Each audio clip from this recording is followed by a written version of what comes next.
আল্লাহর হাবিব ডাক দিয়ে বলতেছে, উম্মত রে, কবর থেকে তাড়াহুড়া করে চলে আসবা না। একটা উট জবাই দেওয়ার পরে এই উটটাকে ছিলানোর পরে চামড়া ছিলাইয়া গোশত বানাইয়া বন্টন করতে যে সময়ের দরকার তোমার ভাইয়ের কবরের পাশে, সেই সময়টুকু পর্যন্ত তোমরা দাঁড়ায় জিকির করো, কোরআন শরীফ পড়তে থাকো, দরুদ শরীফ পড়তে থাকো, ইস্তাগফিরুন ইয়া আখিকুম, তোমার ভাইয়ের কবরের পাশে দাঁড়ায় ইস্তিগফার করতে থাকো। কারণ কিছু সময় পরে মুনকার নাকির আসবে, মুনকার নাকির আসিয়া প্রশ্ন তুলবে, মান রাব্বুকা ওয়া মা দীনুকা মা কুনতা তাকুলু ফি হাক্কি হাযার রাসূল। তিনটা প্রশ্নের জবাব যদি কেউ দিতে না পারে, তার কবরের জিন্দেগি বড় কঠিন,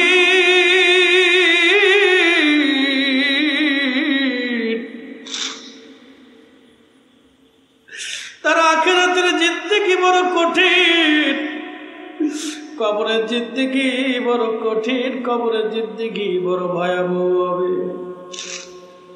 এই জন্য আল্লাহর নবী বলেন, উম্মত রে, তোমরা তোমার ভাইয়ের কবরের পাশে দাঁড়ায় দাঁড়ায় তাসবিহ পড়ো, জিকির করো, কোরআন শরীফ পড়ো, দোয়া করো, যেন তোমার ভাইয়ের কবরের প্রশ্নের জবাব আল্লাহ সহজ বানায়া দেয়। চিৎকার করে জোরে বলেন সুবহানাল্লাহ। আল্লাহ রাসূল বলেন, কবরের পাশে দাঁড়াও।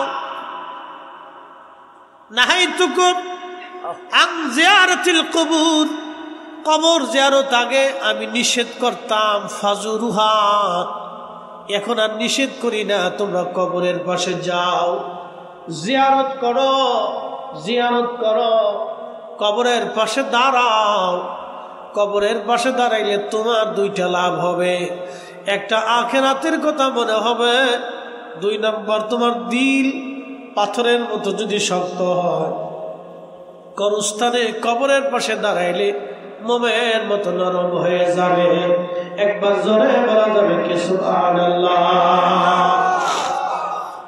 আল্লাহ রাসূলের আদত ছিল, যদি কোনোদিন মদিনাতে যান, দেখবেন আল্লাহর হাবিব যেখানে ঘুমায়, রওজা শরীফ এখানেই ছিল নবীজির হুজরা মুবারক, বাম পাশে বাবে জিবরাইল, সামনের দরজা দিয়ে বের হয়ে আমার নবীজি, বামে দেখবেন জান্নাতুল বাকি, সাহাবীদের কবর।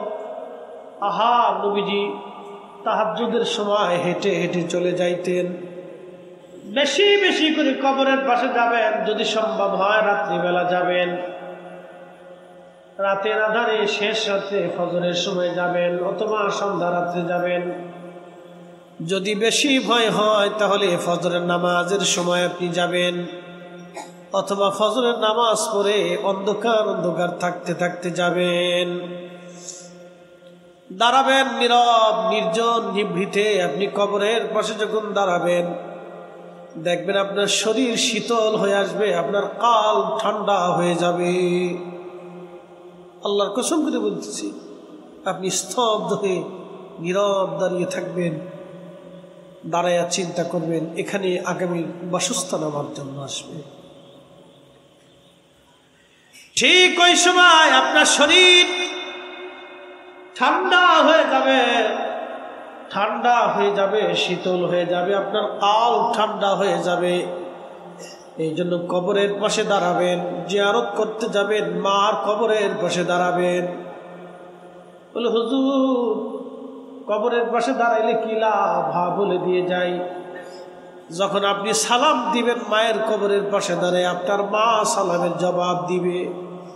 মা দেখে কিন্তু আপনি দেখেন না, রুহু দেখে, মা দেখে, আর খুশি হয়ে বলে, আমার করিম আমার জিয়ারতে আসছে। আল্লাহু আকবার, আমার করিম আমার জিয়ারতে আসছে, আমার করিম আমারে ভুলে নাই। বাবার কবরের পাশে যখন দাঁড়াবেন, বাবার রুহুটা কান্দার বলে, দেখ আমার করিম আসছে, আমারে ভুলে নাই, আমার করিম আমার জিয়ারত করার জন্য আসছে। তারা দেখে কিন্তু আপনি দেখেন না। আপনার সালাম তারা শুনে কিন্তু আপনি শুনেন না, আপনার কথা তারা শুনে, মুনাজাত শুনে কিন্তু আপনি তাদের কথা শুনেন না। একদিন মাটি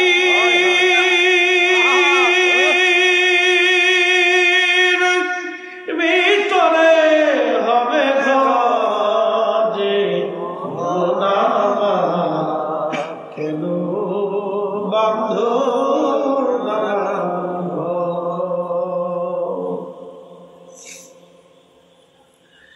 বড় কঠিন জায়গা কবর।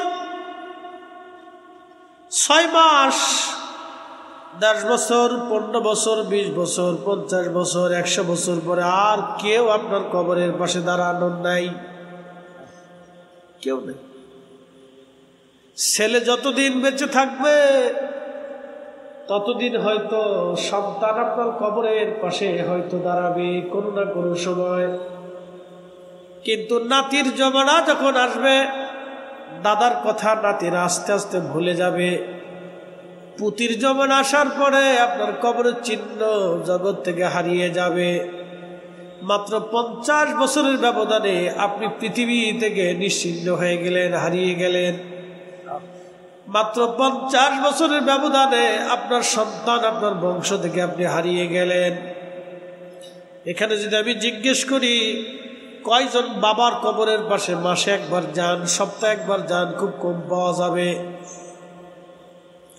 যদি জিজ্ঞেস করি দাদার কবরের পাশে মাসে একবার যান কি আছেন, তাহলে পাওয়াই যাবে না। যদি বলি বছরে একবার কি আছেন, হয়তো 2-1 হাত বাড়াইতে পারে। যদি জিজ্ঞেস করি আপনার দাদার বাবার কবরের পাশে কয়বার দাঁড়ান, খুঁজেই পাওয়া যাবে না। এটাই পৃথিবী। পৃথিবী থেকে অহংকারী হওয়ার কিছু নাই, পৃথিবী থেকে উচ্ছৃঙ্খল হওয়ার কিছু নাই, দুনিয়া থেকে, দুনিয়া পাওয়ার পরে পাগল পড়া হওয়ার কিছু নাই। আখেরাতের কথা চিন্তা করা লাগবে আপনাকে। আখেরাতের জন্য আপনাকে সামানা নিতে হবে, আখেরাতের জন্য নবীর গোলামি নিতে হবে, আখেরাতের জন্য কিছু রুজি সদাই আপনাকে নিয়ে যাওয়া লাগবে। সেই সদার নাম হলো ঈমান আর আমল।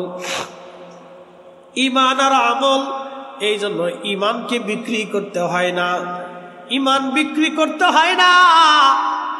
ঈমান আকীদা কারো কথায় জলাঞ্জলি দিতে হয় না, কারণ ঈমান চলে গেলে আর ঈমান পাবেন না। একবার বেঈমান হয়ে যদি কবরে চলে যান আর আপনি ঈমান পাবেন না। যদি আমলহীন হয়ে কবরে যান, ক্ষমা পাওয়ার রাস্তা হতে পারে, কিন্তু বেঈমান হয়ে কবরে চলে গেলে ক্ষমা পাওয়ার আর কোনো রাস্তা নাই। এই জন্য সাহাবীরা জীবন দিয়ে দিছে, চামড়া দিয়ে দিছে, গোশত দিয়ে দিছে, ঈমান দেয় নাই, ঈমান দেয় নাই। আমরাও সুন্নিরা জীবন চলে যাবে, আমাদের ঈমান আমরা বিক্রি করব না। কথা বলেন ঠিক না ঠিক?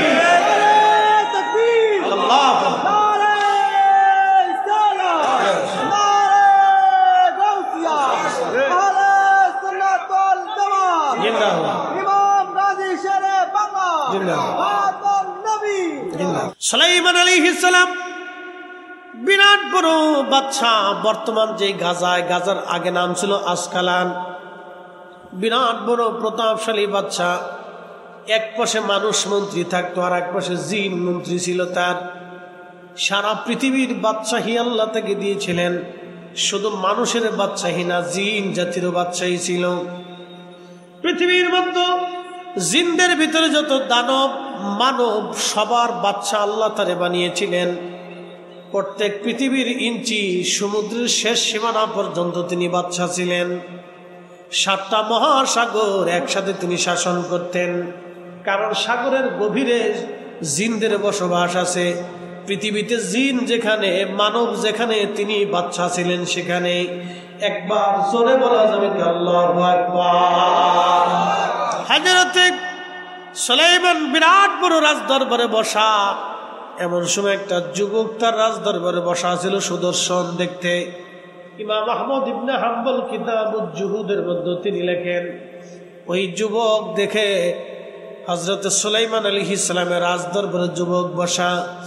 এমন সময় আজরাইল আলাইহিস সালাতু ওয়াস সালাম ওই রাজদরবারে প্রবেশ করার পরে ওই যুবকের চেহারার দিকে তাকায় আজরাইল তীক্ষ্ণ নজরে তাকায় রয়েছে। মানুষের বেশ ধরে আজরাইল আলাইহিস সালাম গেছেন। কেউ তাকে চিনে নাই, চিনেছেন হযরত সুলাইমান আলাইহিস সালাম। যুবকের চেহারার দিকে তাকায় আজরাইল তীক্ষ্ণ নজরে তাকানো আছে। কিছু সময় পর আজরাইল চলে গেলেন। যুবকটা সুলাইমান আলাইহিস সালামকে ডাক দিয়ে বলেন, খোদারি পয়গম্বর, আল্লাহ আপনাকে বাতাসের উপরে কর্তৃত্ব দিয়েছে। আপনি এই মুহূর্তে বাতাসকে হুকুম দেন আমাকে যেন নিয়ে হিন্দে, বর্তমান যেটা ভারত উপমহাদেশ, আগে নাম ছিল হিন্দ, আপনি আমাকে হিন্দে নিয়ে চলে ফেলায় রেখে নিয়ে আসেন। হযরত সুলাইমান আলাইহিস সালাম বাতাসকে হুকুম করলেন, বাতাস তুমি এই যুবককে হিন্দে নিয়ে যাও, হিন্দে তুমি নামাই দিয়ে আসো বাতাস থেকে উড়াইয়া। বর্তমান হিন্দুস্তান, তখন নাম ছিল হিন্দ, এই হিন্দে তাকে নিয়ে রেখে দেওয়া হলো। কিছু সময় পরে আজরাইল আলাইহিস সালাম আবার রাজদরবারে ঢুকলেন। সুলাইমান আলাইহিস সালাম ডাকতে বললেন, ভাই আজরাইল, একটা কথা কি বলবেন? বলে, কি হুজুর বলেন। আপনি একটা যুবকের দিকে তীক্ষ্ণ নজরে তাকাইছিলেন, কারণ কি? হযরত আজরাইল ডাকতে বললেন, মালাকুল মউত ডাকতে বলতেছে, আল্লাহর পয়গম্বর, আল্লাহর নবী, শোনেন, আপনার রাজদরবারে ঢোকার পরে যুবককে আমি দেখলাম, কিন্তু আমার ডায়েরির ভিতরে লেখা ছিল তার মৃত্যু হবে হিন্দে। তাও কিছু সময় পরে তার মৃত্যুর সময় একেবারে ঘনিয়ে গেছে, কিন্তু সে তখনও ফিলিস্তিনের রাজদরবারে, তখনও আপনার রাজদরবারে সে বসে আছে। কোথায় হিন্দ, কোথায় ফিলিস্তিন, হাজার হাজার মাইল দূর। এখন এই ছেলেটা এই মুহূর্তে কি করে হিন্দে যাবে? অথচ আল্লাহর ফয়সালা কখনো চেঞ্জ হবে না, হিন্দে তার জান কবজ হবে। আমি আজরাইল আশ্চর্য হয়ে তার চেহারার দিকে তাকাই রইলাম। আমি খুবই আশ্চর্য হলাম, সে এখনো হিন্দে, এখনো সে ফিলিস্তিনে বসে আছে, কিন্তু কিছু সময় পরে তার জান কবজ হবে হিন্দুস্তানে। কিন্তু আমি জানতাম না যে আপনি তাকে বাতাসের মাধ্যমে এইখানে নিয়ে হিন্দে আপনি তারে পৌঁছাবেন, এটা আমার জানা ছিল না, এটা আল্লাহর জানা। আল্লাহর ডায়েরিতে তকদিরের মধ্যে লেখা আছে, উক্তুব মাকাদিরাল খাল, তুমি বান্দার তকদির লেখো, সৃষ্টির তকদির তুমি লেখো। এই জন্য কোরআন বলল, আমা তাদরি নাফসুন বিআইয়ি আরদিন তামুত, একদিন মাটির ভিতরে হবে ঘরে, মন আমার কেন বান্ধ দালান। আরে সুলাইমান আলাইহিস সালামকে মালাকুল মউত বলতে যে, হুজুর আপনি তার হিন্দুস্তানে পাঠাবেন আমি জানতাম না, কিন্তু এটা আল্লাহর তকদিরের মধ্যে আল্লাহ লিখে রেখেছেন। আল্লাহর পয়গম্বর বললেন, মালাকুল মউত আপনি চলে যাওয়ার পরে এই ছেলেটা কেন জানি পাগল পারা হয়ে গেল, আমাকে বারবার বলতেছে, হুজুর আমাকে হিন্দে পাঠান, হিন্দে পাঠান, হিন্দে পাঠান। আমি বাতাসের মাধ্যমে তার দ্রুত গতিতে হিন্দে পৌঁছাইলাম। আজরাইল বলল, হুজুর বাতাস তাকে নিয়ে হিন্দে রাখার সাথে সাথে আমি তার জান কবজ করলাম। তার জান কবজ করে আমি আল্লাহর দরবারে পৌঁছাইয়া আমি আবার আপনার রাজ দরবারে এসে হাজির হয়ে গেলাম। একবার আওয়াজ তুলে বলবেন কি আল্লাহু আকবার। মৃত্যু যেখানে লেখা আছে, যে কোনো মূল্যে আপনি সেখানে যেতেই হবে। আপনার মরণ যেখানে লেখা আছে, যে কোনো মূল্যে আপনাকে সেখানে যেতেই হবে। আল্লাহ আপনাকে যে কোনো মাধ্যমে আপনাকে সেখানে নেবেই, কোনো রক্ষা নাই। কোরআন আল্লাহ বলতেছেন, কুল হুজুর আপনি উম্মতকে বলে দেন, কুল ইন্নাল মাউতাল্লাযী তাফিররুনা মিনহু ফাইন্নাহু মুলাকীকুম।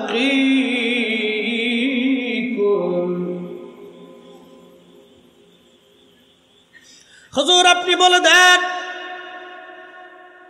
মানুষ মৃত্যু থেকে পালায়, মরণ থেকে বাঁচার জন্য সবাই চেষ্টা করে, কেউ মরতে চায় না। মরণ থেকে সবাই পালানোর চেষ্টা করে। অসুস্থ হলে বাংলাদেশের ডাক্তার যদি কাজ না হয়, ইন্ডিয়ার ডাক্তার দেখানোর জন্য চলে যায়। তাতেও যদি না হয় সিঙ্গাপুরে চলে যায়।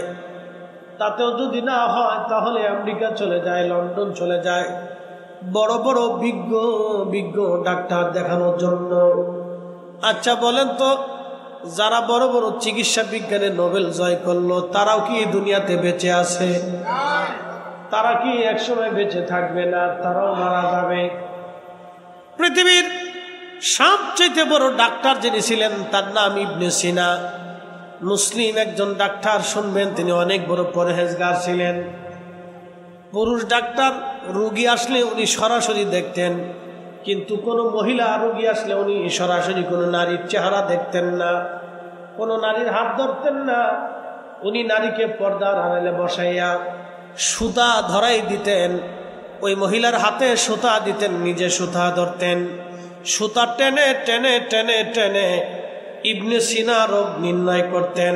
এত বড় চিকিৎসা বিজ্ঞানী হওয়ার পরেও তিনি বেঁচে থাকতে পারেন নাই। মৃত্যু থেকে পালানোর কোন রাস্তা নাই। আল্লাহ বলতেছে, হাবিব উম্মতকে জানান, মরণ থেকে পালানোর চেষ্টা করে, ফাইন্নাহু মুলাকীকুম। মরণ থেকে পালানোর কোনো রাস্তা নাই। মরণ থেকে পালানোর রাস্তা নাই। মালাকুল মউত তার সাথে মোলাকাত করবে। মালাকুল মউত তার জান হরণ করে নিয়ে আসবে। সে পালিয়ে থাকতে পারবে না, লুকিয়ে থাকতে পারবে না। জিন্দেগি তোর যাইরে ফাঁকি দিয়া সোনারা দো, জিন্দেগি তোর যায় ফাঁকি দিয়া। ও আদাম রে,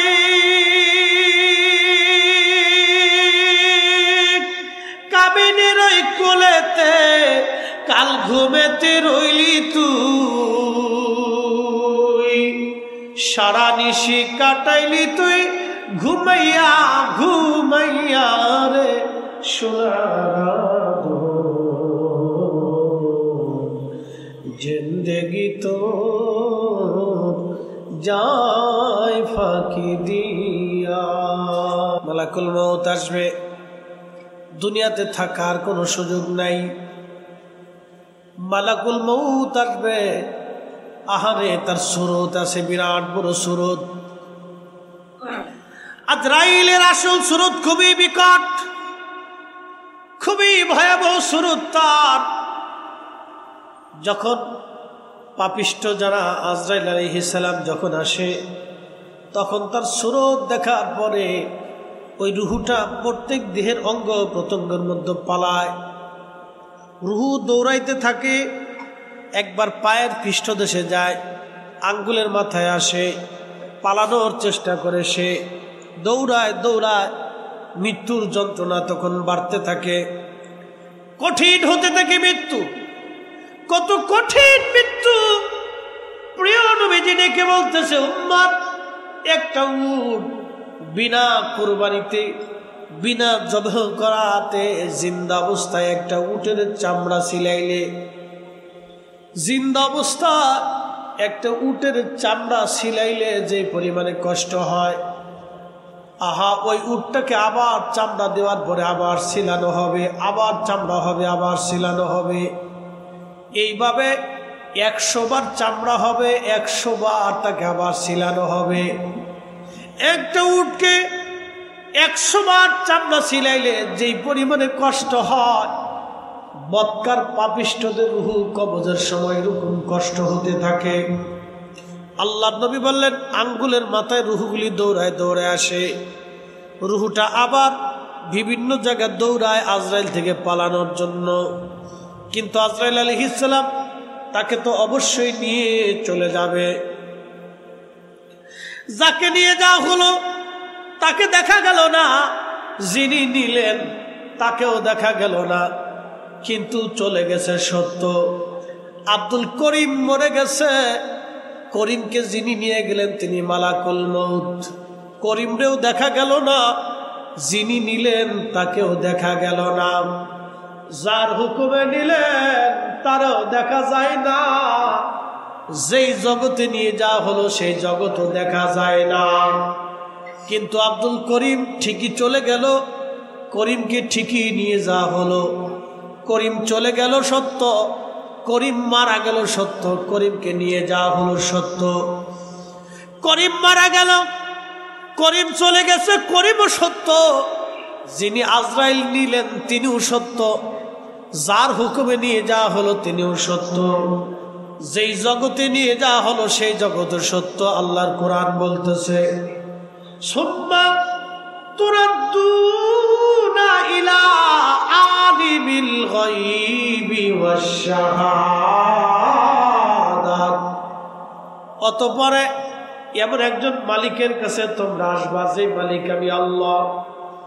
আমি আল্লাহ তোমার গোপনেরটাও জানি, তোমার প্রকাশ্যেরটাও আমি আল্লাহ রাব্বুল আলামিন জানি। তার মানে করিমরে যে নিয়ে যাওয়া হলো, করিম চলে গেল এটাও সত্য, যিনি নিলেন সেও সত্য। যাকে নিয়ে যাওয়া হলো তিনিও সত্য, যিনি নিলেন তিনিও সত্য। যার হুকুমে নিলেন তিনি মালিক, আলিমুল গায়ব, গায়েব জানলে ওয়ালা। একবার জোরে বলবেন কি মারহাবা। যিনি নিলেন আল্লাহ, যার হুকুমে নিলেন আল্লাহ, যিনি নিলেন মালাকুল মউত, যাকে নিলেন করিম। যেই জগতে নিয়ে যাওয়া হলো আলমে বারজাখ, কবরের জগৎ। এত সময় ছিলেন দুনিয়ার জগৎ, এখন চলে আসতেছে কবরের জগৎ। আল্লাহ রাসূল বললেন, একটা উটকে 100 বার চামড়া ছিলাইলে যে পরিমাণে যন্ত্রণা হয়, কাফির আর বেঈমানদের মৃত্যু এরকম ভয়াবহ কষ্ট হতে থাকে। আল্লাহ রাসূল বলেন, ইমানদার তোমাদের জন্য একটা সুসংবাদ আছে। সুসংবাদ হলো, যখন নবীর গোলাম, আল্লাহর গোলাম যখন মারা যায়, তখন জিবরাইল আলাইহিস সালাম সুন্দর সুরত নিয়ে আজরাইল আসে। আজরাইলকে দেখলে, মালাকুল মউতকে দেখলে ডর হয় না। তখন মালাকুল মউত ডাক দেয়, ইয়া আইয়াতুহান নাফসুল মুতমাইন্না তুরজিই ইলা রাব্বিকি রাদিয়াতান মারদিয়া ফাদখুলি ফি ইবাদি ওয়াদখুলি জান্নাতি।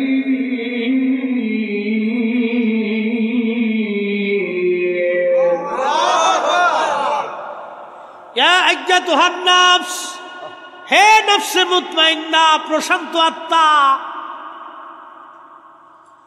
হে প্রশান্ত আত্মা, তুমি নবীর গোলামি করেছো, আমি মালিকের আইন তুমি তোমার নিজের জীবনে বাস্তবায়ন করেছ।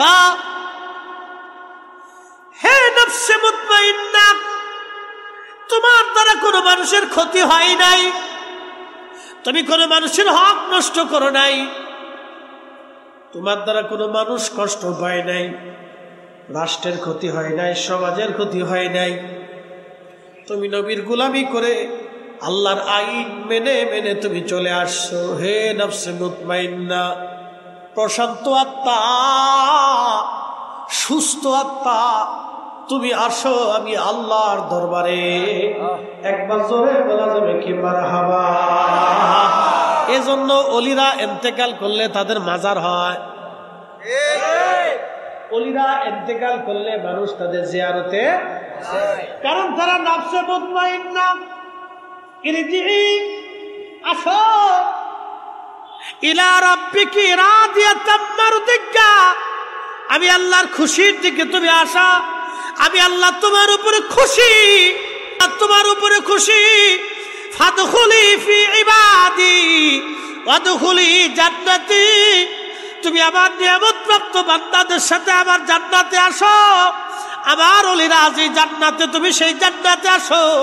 এই জন্য ওলিরার ইন্তেকালের পরে তাদের কবর জান্নাতের বাগান হয়ে যায়, রওজাতুম মিন রিয়াজিল জান্নাহ হয়। তাদের কবরকে আল্লাহ রওজা বানায় দেয়, রওজা বানায় দেয়। আরে আমার নবীর গোলামীর জন্য যদি উম্মতের কবর রওজা হতে পারে, আর আমার দেশের বুকে হাত বেঁধে নামাজ পড়ে এক মুসলমান আছে, আল্লাহ মুনাফিক আছে, ওরা ওয়াজ করে কয় নবীর কবরকে কবর বলতে হবে, রওজা বলা হারাম।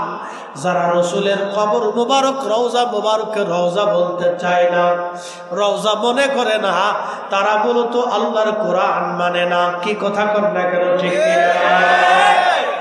এগুলি সব শয়তানের সেনা। সাচ্চে মুসলমান ওরা, নামে মুসলমান, ইমানদারের ইমান নিয়ে করছে যারা খেলা, ওরাই তো আসলেই এজিদেরই চেলা। দাড়ি টুপি পাগড়ি আছে, দেখতে মাওলানা, ভিতরে নাই নবী প্রেম, ইয়াজিদে ভরা। আরে কেউ যদি কোরআনের আয়াত বুঝে তাহলে তো বুঝতেই হবে খাজা বাবা আজমিরের কবর রওজা হয়ে গেছে। কি কথা কর না কেন? কেউ যদি কোরআনের আয়াত বুঝে, নফসে মুতমাইন্নার আয়াত যদি বুঝে, ইরজিই ইলা রাব্বিকি রাদিয়াতাম মারদিয়া, তুমি আল্লাহর সন্তুষ্টির দিকে আসো। আহা, মুজাদ্দিদ আল ফেসানির কবর আল্লাহ রওজা বানাই দিলেন, খাজা বাহাউদ্দিন নকশবন্দ বুখারীর কবর রওজা হয়ে গেল, হুজুর গাউসে পাক মুহিউদ্দিন আব্দুল কাদের জিলানীর কবর রওজা হয়ে গেল, আল্লাহর ওলি সাহাবায়ে কেরামের কবর আল্লাহ রওজা বানাই দিল। একবার জোরে বলা যাবে কি মারহাবা? আরে নবীর কদমের গোলামীর জন্য যদি নবীর গোলামের কবর রওজা হয়, তাহলে মনিবের কবর কি হতে পারে? কানার ঘরের কানা। কোরআন পড়ে কিন্তু কোরআনের হাকিকত বুঝে না, ঠিক কিনা? আমি কোরআন শরীফ থেকে একটা আয়াতের মর্ম বুঝাইলাম। আহা, যখন জিবরাইল আজরাইল আলাইহিস সালাম আসে, আল্লাহর হাবিব বললেন, মায়ের কোলের ভিতরে দুগ্ধ পান করতে করতে, দোলনায় দুলতে দুলতে মার কোলের মধ্যে সন্তান যেমন ঘুমায় পড়ে, ইমানদারদের মৃত্যুটা ওই রকম হয়ে যাবে। আল্লাহর নবীকে দেখতে দেখতে তাদের মরণ এসে যাবে, আল্লাহর হাবিবের জিয়ারত তাদের নসিব হয়ে যাবে। সুবহানাল্লাহ বলা যাবে? সুবহানাল্লাহ। প্রশ্ন রাখতে পারেন, ফরিদে হুজুর, মরণের সময় কি নবী আসতে পারে? হ্যাঁ পারে। তার বাস্তব প্রমাণ হাদিসে কারিমা থেকে আপনাদেরকে শোনাই। ইমামে মাকাম, শহীদে কারবালা, সুলতানে কারবালা ইমাম হুসাইন রাদিয়াল্লাহু আনহু যখন কারবালার ময়দানে শহীদ হয়ে গেলেন, আসরের নামাজের পরে ঠিক এই সময় আব্দুল্লাহ ইবনে আব্বাস হেরেম শরীফে, কাবা শরীফের সঙ্গে হেলান দিয়ে ঘুমিয়ে পড়লেন। বর্তমান যে বাইতুল্লাহ, এত মানুষ তো তখন ছিল না, তিনি কাবা শরীফের সঙ্গে হেলান দিয়ে ঘুমায় পড়লেন। স্বপ্নের মধ্যে দেখতেছে আল্লাহ নবীজির হাত মুবারকের মধ্যে রক্ত, নবীজির শরীর মুবারকের মধ্যে ধুলাবালি, গা মুবারকের মধ্যে এই আপনার জুব্বা মুবারকের উপরে ধুলাবালি লাগা, চুল দাড়ি মুবারক এলোমেলো দেখা যায়। আল্লাহর হাবিব তিনি দৌড়াইয়া কাবা শরীফের দিকে আসতেছেন, আর চোখের পানি ফেলে ফেলে নবীজি কাঁদতেছিল। ইবনে আব্বাস নবীজির আপন সাহাবী, নবীজির আপন চাচাতো ভাই ছিলেন, রাইসুল মুফাসসিরিন, কোরআনের সবচেয়ে বড় মুফাসসির তিনি।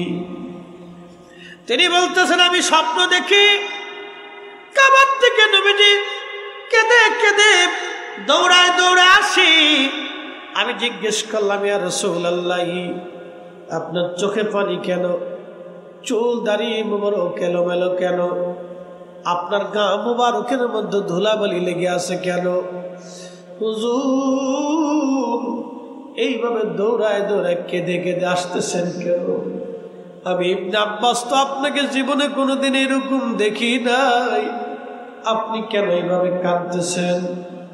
আল্লাহর হাবিব কেঁদে কেঁদে বলে ইবনে আব্বাস মক্কাতুল মুকাররমায় খবর দাও আমার হুসাইন আর দুনিয়াতে নাই। আমি আমার হুসাইনের শাহাদাতের সময় আমি আমার হুসাইনের পাশে ছিলাম। আমি আমার হুসাইনের রক্তগুলি নিয়ে হুসাইনের সাথীদের রক্ত নিয়ে আল্লাহর আদালতে যাচ্ছি। একবার জোরে বলা যাবে কি আল্লাহু আকবার? চিৎকার করে বলবেন কি ইয়া রাসূলুল্লাহ?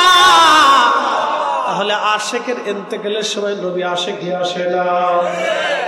এ সব বদওয়ালে মঞ্জুর দুআ করনা जब वक्त नजर आए आका दीदार अता करना दीदार अता करना। मैं कब्र अंधेरी में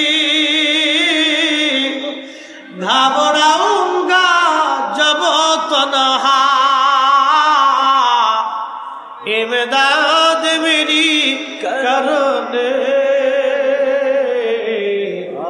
आजाना रसूल अल्लाह इमदाद मेरी करने आजाना रसूल अल्लाह रोशन मेरी तुर्बत को लिल्लाह जरा करना जब वक्त नजर आए आका दीदार अता करना दीदार अता करना। বন্ধুগণ জান কবজ হয়ে গেল। পাপিষ্ঠদের রূহ খবিশদের রূহগুলি নিয়ে যাওয়ার সময় ফেরেশতারা জাহান্নামের কাপড় দিয়ে পেঁচিয়ে যখন নিয়ে যায় তামাম সৃষ্টিতে দুর্গন্ধ ছড়ায় যায়। ফেরেশতারা ডাক ডাকায় আজরাইল এই খবিশ আত্মাটা কার? সারা আসমানে গন্ধ ছড়ায় গেছে, এই খবিশটা কেবল অমুকের বেটা অমুক। বলে তাড়াতাড়ি তাকে জাহান্নামে নিক্ষেপ করো, গন্ধে টিকা যাচ্ছে না।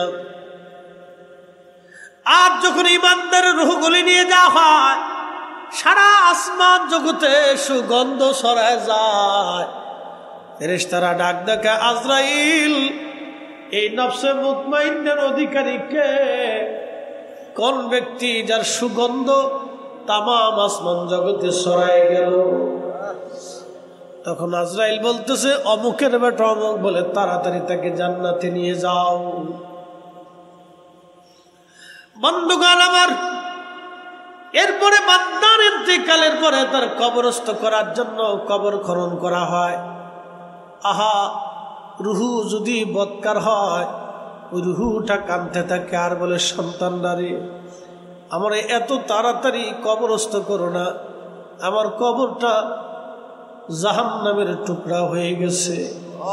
সন্তান মানে না, আত্মীয় স্বজন বুঝে না, গ্রামবাসী কেউ আর রাখতে চায় না।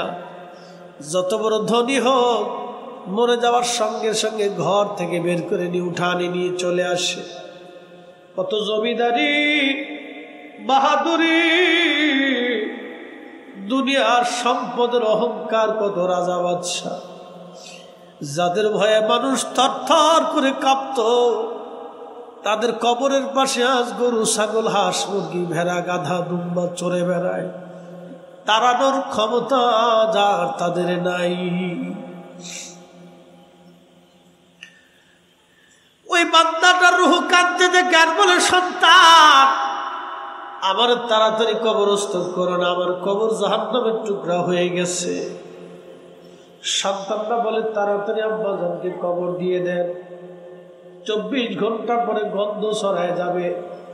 মানুষের ইন্তেকালের পরে 24 ঘন্টা পরে পায়খানা রাস্তা দিয়ে একটা পোকা বের হয়ে আসে।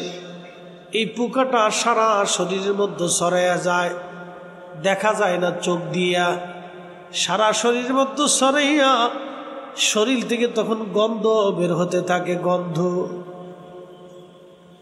24 ঘন্টা পরে শরীর থেকে গন্ধ বের হয়। আহারে দুর্গন্ধে মানুষের কাছে যেতে পারে না। ছেলে মেয়ে, আত্মীয় স্বজন, গ্রামবাসী বলে, তাড়াতাড়ি কবর দাও, গন্ধ ছড়াইছে, কার কবর দুনিয়াতে রাখা যাবে না। সাদের বাড়ি, সাদের গাড়ি, সাদের জমি জমা সব রাখিয়া কবরে সেই দিন একা পথের যাত্রী হতে হবে।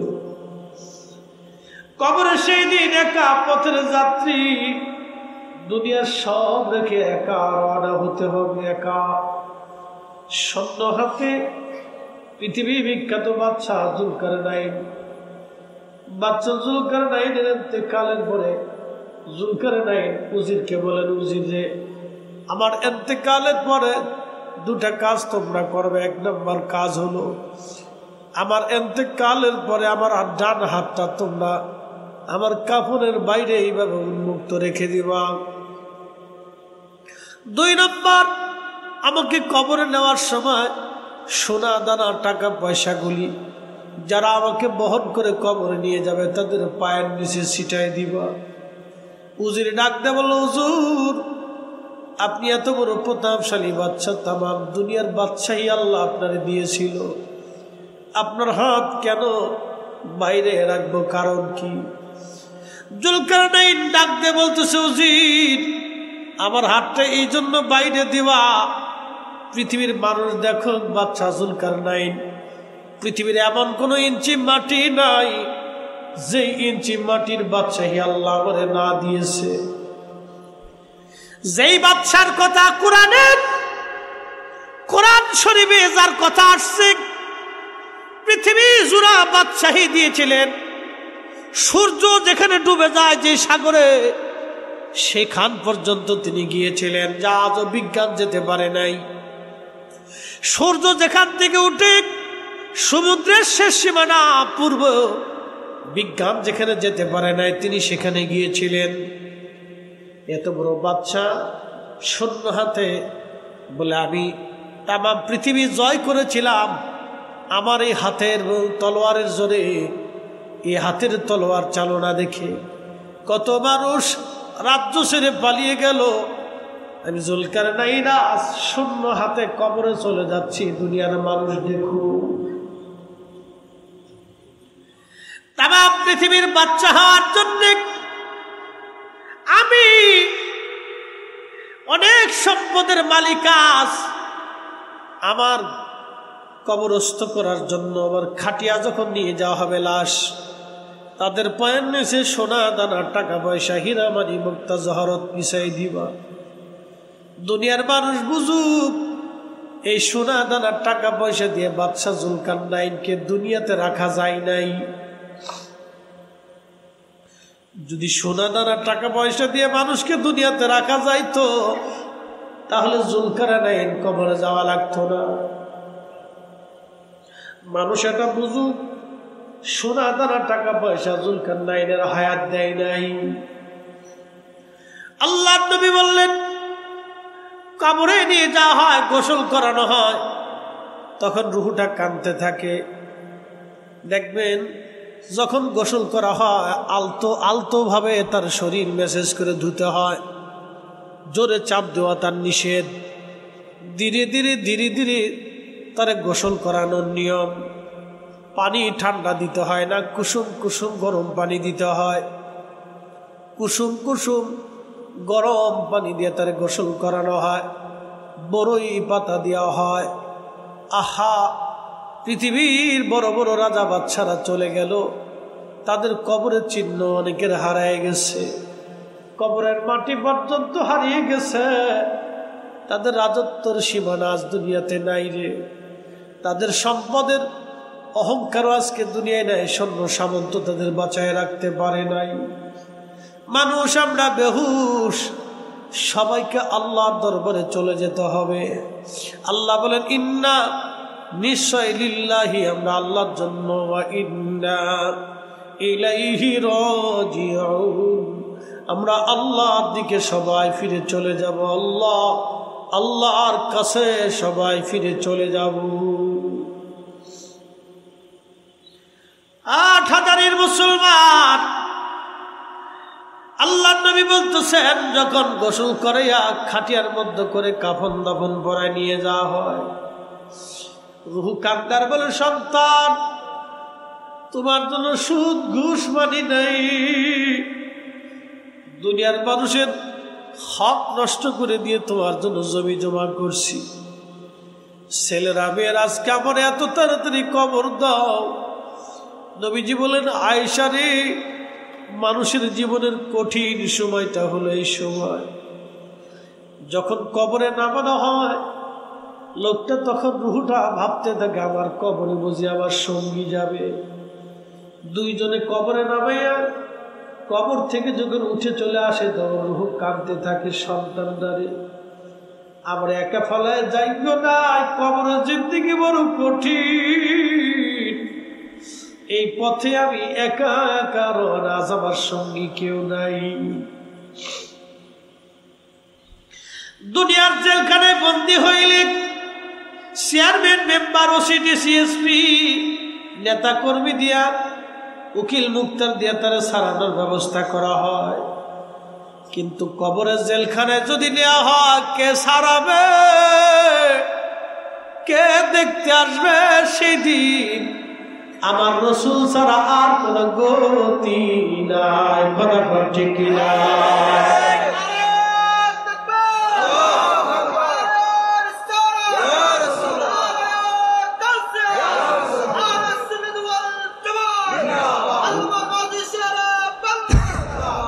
উপায় নাই রে, উপায় নাই রে, উপায় নাই। আমার পীর মুর্শিদ মাঝে মধ্যে গাইতেন, উপায় নাই রে, উপায় নাই রে, উপায় নাই। দয়াল নবীর কদম বিনে উপায় নাই, দয়াল নবীর চরণ বিনে উপায় নাই। কবরে যেই দিন আপনি একা, কেউ নাই, সেই দিন সন্তানরা কেঁদে কেঁদে কবরের পাশ থেকে বিদায় জানাই চলে গেল। ভাই বিরাদাররা বিদায় জানাইল, বন্ধুরা আপনারা কবর দিয়ে চলে যায়, তারা চা নাস্তা করবে, হাসি তামাশা করবে, গল্প গুজবে, তারা ব্যস্ত হয়ে যাবে। সন্তান 2-3 দিন কাঁদবে, স্ত্রী 2-1 মাস কাঁদবে, মা হয়তো সারা জীবন কাঁদতে থাকবে, বাবা হয়তো জীবনের শেষ সময় পর্যন্ত আপনার চিন্তায় কাঁদতে থাকবে। দুনিয়ার মানুষ আপনাকে একদিন ভুলে যাবে, কিন্তু নবীর কদমের গোলামি যদি করে যান, আল্লাহ নবী ডাক দেয় বলেন, উম্মত সবাই ভুললে আমি নবী ভুলব না, আমি নবী ভুলব না। সবাই ভুলে যাবে রে, আমি নবী ভুলব না। আপনার কবরে রসুল দেখার জন্য আসবে, কবরে দেখার জন্য আসবে, আমার উম্মত কেমন আছে দেখে আসি। যদি রসুলের গোলামি করে যান, দুনিয়ার আখিরাত আপনার জন্য ধন্য হয়ে যাবে। আল্লাহর নবী বলতেছেন, উম্মতরে তোমরা বান্দারে কবরস্থ করিয়া তাড়াহুড়া করে কবর থেকে তোমরা চলে আসবে না। আল্লাহর নবী কবরস্থ করার পরে কবরের পাশে নবীজি দাঁড়ায় থাকতেন, বসে থাকতেন। আল্লাহর নবী বসে বসে তাসবিহ পড়তেন। আল্লাহর নবী ডাক দিয়ে বলেন, উম্মত তোমরা কবরস্থ করার পরে তাড়াহুড়া করে তোমরা চলে আসবে না। তোমার ভাইয়ের কবরের কাছে তোমরা দাঁড়ায় থাকবা। ইস্তাগফিরু লিআখিকুম, হাদিসের পরিভাষায় নবী হুকুম করলেন তোমরা তোমার ভাইয়ের জন্য ইস্তেগফার করতে থাকবা। অনেক মানুষ আছে দেখবেন কবরস্থ করার পরে বলে তাড়াতাড়ি চলে যান, সরে চলে যান, কবরের পাশে আর থাকবেন না, চলে যান। না না, এদের কথা শুনবেন না, এরা বেদাতি। কবরের পাশে কিছু সময় দাঁড়াবেন, কোরআন শরীফ থেকে তেলাওয়াত করতে থাকবেন, কিছু সময় তাসবিহ পড়তে থাকবেন, দুরূদ শরীফের আওয়াজ দিবেন। কবর বড় কঠিন জায়গা, বড় কঠিন জায়গা। কারো হায়াত 30 বছর, কারো হায়াত 60, কারো হায়াত 40, কারো হায়াত 50, কারো হায়াত 100, কারো হায়াত 10 দিন, কারো হায়াত মাত্র 1 দিন, কারো হায়াত 10 মিনিট। বলেন তো এই হায়াত যিনি বরাদ্দ করলেন, একসাথে বলেন সে মালিকের নাম কি? কোনো সন্দেহ নাই, এটা বলে হায়াতের বরাদ্দ যিনি করেছেন তিনি আল্লাহ। একটা সেকেন্ড যদি আমাদের দেরি হয়, আজরাইল একটা সেকেন্ডের জন্য দেরি করবে না। কোরআনে আল্লাহ বলতেছেন, ওয়ালা ইউআখিরুল্লাহু নাফসান ইযা জাআ আজালুহা।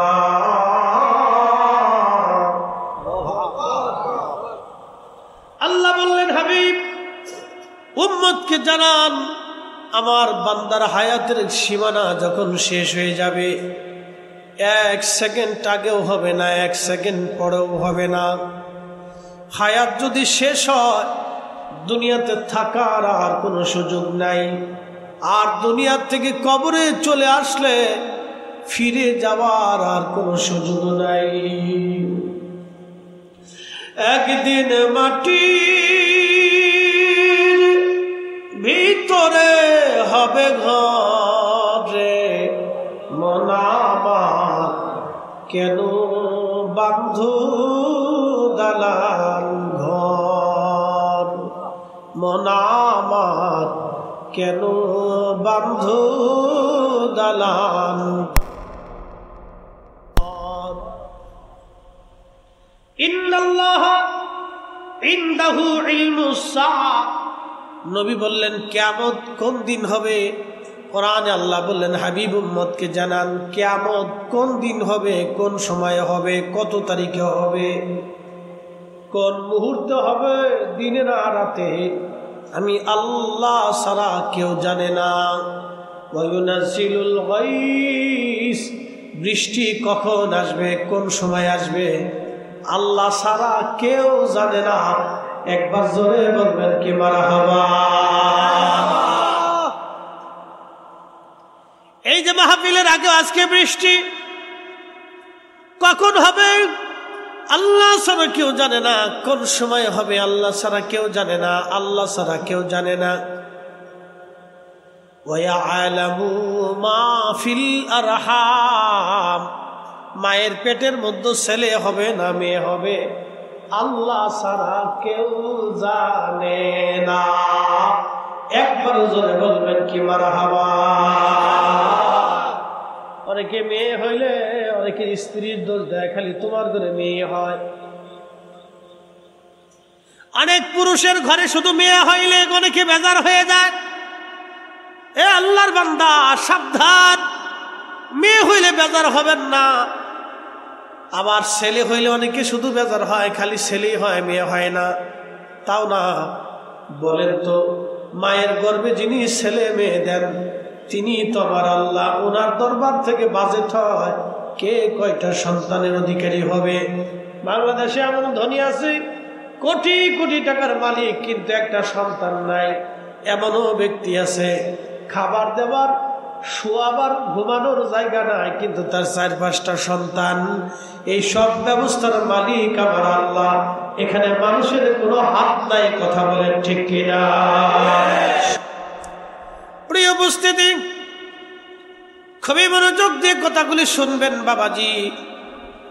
আমি কোরআন শরীফ থেকে বলছিলাম, আল্লাহ বলেন ওয়ায়ালামু মা ফিল আরহাম, মায়ের পেটে ছেলে নামে আল্লাহ ছাড়া কেউ জানে না।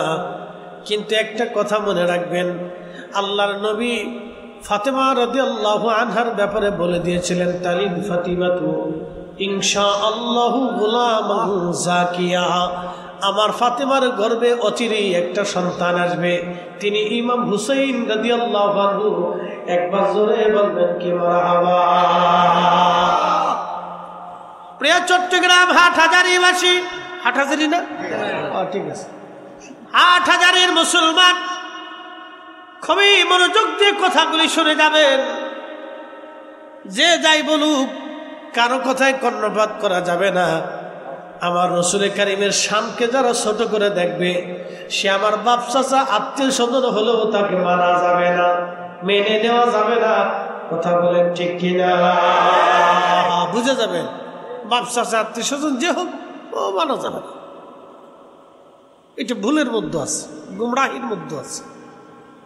শোনেন, নবীর মোহাব্বত ছাড়া, আল্লাহর হাবিবের ইশক ছাড়া কোনোদিনও কামালিয়াত হাসিল হয় নাই। এই জন্য আহলে সুন্নাত ওয়াল জামাত ছাড়া কোনো মা ওলি জন্ম দিতে পারে নাই। এই কথা কেন না কেন? আহলে সুন্নাত ওয়াল জামাত ছাড়া কোনো মা ওলির জন্ম দিতে পারে নাই। কুতুব হয় নাই, আবদাল হয় নাই, মুজাদ্দিদ হয় নাই, কোনো ওলি হয় নাই, কেউ হয় নাই, কোনো ওলি নাই। আহলে সুন্নাত ওয়াল জামাত ছাড়া কোনো মা ওলির জন্ম দিতে পারে নাই, আর কিয়ামত পর্যন্ত সম্ভব হবে না। আল্লাহ রাব্বুল আলামিন পরবর্তী কোরআনের বাক্যগুলির মধ্যে তিনি আল্লাহ বলেন, ওমা তাদরি নাফসুম মাযা তাকসিবু গাদা। আগামী সময় মানুষের জীবনে কি বয়ে আসবে, কি আসবে, ভাগ্যে কি লেখা আছে, আল্লাহ ছাড়া কেউ জানে না। আহা, আগামী মুহূর্তটা আপনার জন্য কি আসবে আমরা কেউ বলতে পারবো না, কেউ বলতে পারবো না। আগামী সময়টা আমাদের ভাগ্যে কি আছে। কিছু মানুষ মারা যাবে, কিছু মানুষ দুনিয়াতে আসবে। কোরআন বলতেছে, ওয়ামা তাদরি নাফসুম মাযা তাকসিবু গাদা। এই জন্য কোনো গণকের কথা বিশ্বাস করা যাবে না, কোনো গণকের কথা বিশ্বাস করা যাবে না।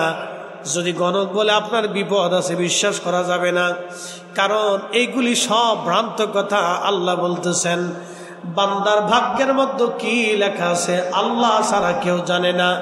গণক যদি বলে তোমার ভাগ্যে এটা আছে, গণকের হাত ধরে বলবেন, বেটা তোর নিজের ভাগ্য আগে গণনা করে দেখ। আগে একটা থাপ্পড় মেরে দিয়ে বলবেন, বেটা এই যে থাপ্পড় যে তোরে মারবো, তুই আগে 5 দিন আগে এটা কেন গণনা করে কইরা তুই বুঝতে পারিস নি যে আজকে তোরে থাপ্পড় মারবো। কিছু গণনার যারা করে বিশ্বাস করবেন না। 2 নম্বর, যারা গণনা করে রুটি রুজি করে, টাকা পয়সা কামাই করে, ওদের বাড়ি খাবেন না। এই কথা মনে রাখবেন, ওদের বাড়ি খাবেন না। ওদের বাড়ি খাওয়া আর কুত্তার বিষ্ঠা খাওয়া সমান। কুত্তার বিষ্ঠা বুঝছেন? কুত্তা খাওয়ার পরে যেটা বমি করে ফেলে দেয়, এটাকে বলা হয় বিষ্ঠা। এটা যেমন অপবিত্র, নাপাক, দুর্গন্ধ, পচা, গণকের বাড়ির খাবার এরকম নাপাক, দুর্গন্ধ, পচা। ও বাড়ি খাবেন না।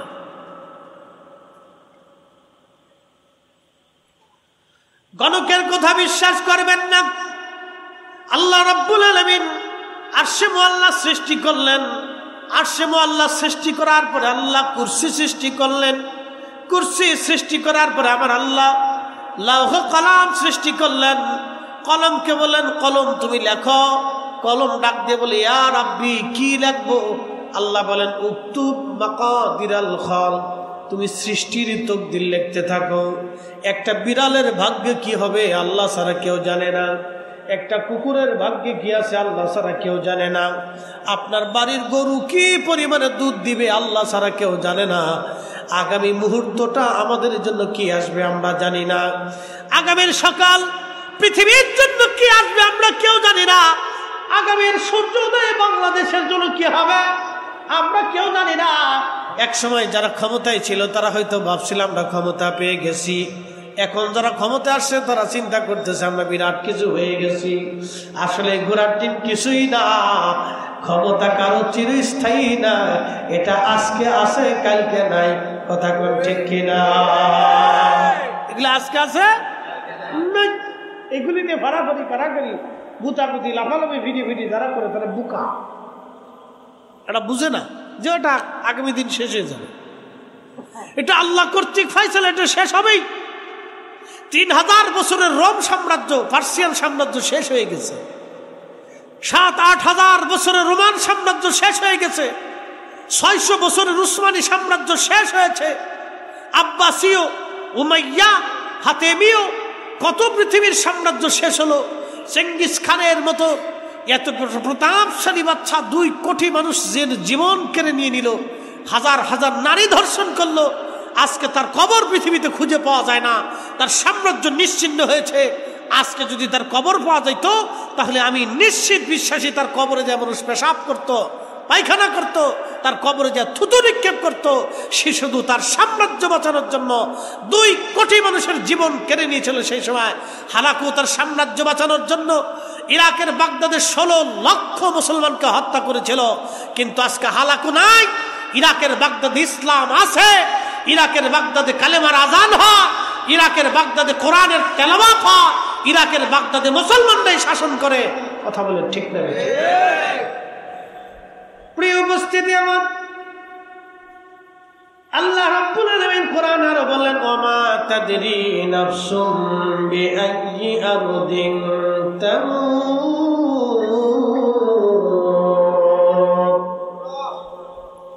মানুষ কোন জায়গা, কোন স্থানে, কোন অবস্থায় মারা যাবে আল্লাহ ছাড়া কেউ জানে না। কোন জায়গা, কোন সময়, কোন মুহূর্তে, কোন স্থানে মানুষ মারা যাবে আল্লাহ ছাড়া কেউ জানে না। আল্লাহ ছাড়া কেউ জানে না।